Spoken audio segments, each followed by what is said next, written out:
With the summit between the leaders of Seoul and Beijing just around the corner, there are signs diplomatic tension between the two countries is finally dying down. One visible progress, Chinese tourists trickling back to South Korea for the first time after a long dry spell. Jeong-yeon tells us more. On Saturday, December 2nd, a group of 32 Chinese tourists entered South Korea on a package tour. Not normally remarkable, except that it was the first Chinese tour group to come to the country in almost 9 months, signaling an easing of diplomatic tensions between South Korea and China over the deployment of the U.S. missile defense system THAAD back in March. From March, we had 0 package tour requests from China. Since about a week ago, we've got a couple of requests, but not many.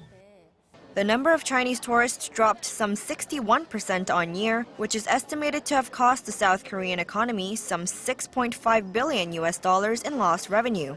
That's a figure based on the average spending of Chinese visitors in 2016. While many saw the 9-month gap in group tour packages from China as a damage to the Korean tourism sector, some industry experts actually saw it as a chance for positive change.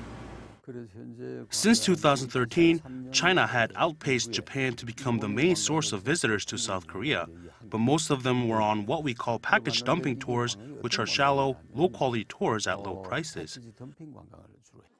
The expert added that this year's lull has served as a time for the tourism industry overall to reflect. We discovered a new pattern for catering to individual tourists from the existing one that relied heavily on package tours. It is time for a change in paradigm.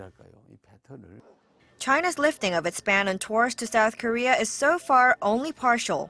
Package tours can only be bought over the counter in Beijing and Shandong province, and customers cannot buy any travel-related products from Lotte Group, the company that provided the land in South Korea for the missile system.